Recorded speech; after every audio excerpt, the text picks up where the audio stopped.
Okay, today we're going to be talking about what I think is the best prime lens that you can put on your camera.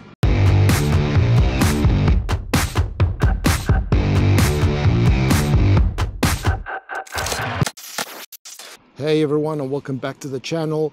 A little bit different today. We're outside of the studio. Hopefully you can hear me. There's a truck making some noises over there, but hopefully that's not too distracting. And I wanted to make a video about prime lenses because I came out for a walk and I brought the one lens that I want to talk about here in a second, which is the one lens that I would probably have on my camera if I couldn't have any other lens. And that's because of the practicality that it gives you. And that is the 28mm.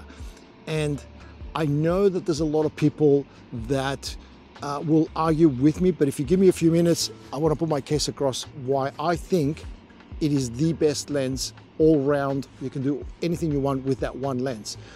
And people will argue, you would have heard this before, that if you want to put a lens on your camera that looks as real as the scene looks to a human when you're looking at it, so that the shapes and the size of the shapes are not being distorted, then people will say that a 50mm is the lens to go to.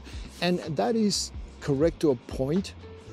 However, when you're looking at a photograph, sure, when you look through a 50mm lens, it looks like you're just looking through a hole in the camera. It doesn't enlarge the image, it doesn't shrink it down, so it looks about the right size. However, what you're missing out on is all of the context that comes along with that photograph. So we don't look through a tunnel vision sort of approach. As human beings, we look at an object, but we also take into account that there is peripheral vision that provides the context of that photograph. So you're not looking just at a tree, for example, you're looking at a tree that's in a lake with mountains around it.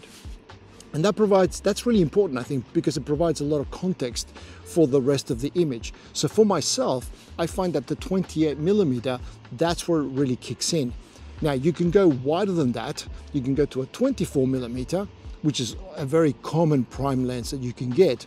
However, that starts to introduce a bunch of distortion in there that doesn't really look that nice on images. So although I like the 24mm for some things, I don't think that it's a general purpose all-round lens that you can use. The 28 comes in just at that point where you're starting to get a little bit of distortion, but it's very manageable. People will also argue that on a 28mm, it's really only good for landscapes. Again, I will call bullshit to that, because I have done portraits, I have done architectural shoots, I've done even fashion shoots, and it looks amazing with a 28mm.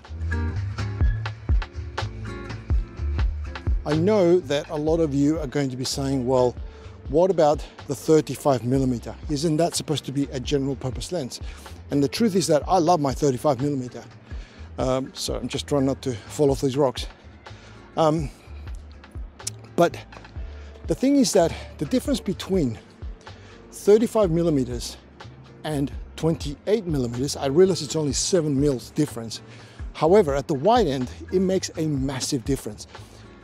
If you had a zoom lens that zoomed out to 200mm, and then you managed to get it to go to 207mm, you wouldn't really notice that much of a difference. But at the wide end, it gives you a heap of extra real estate around your photograph.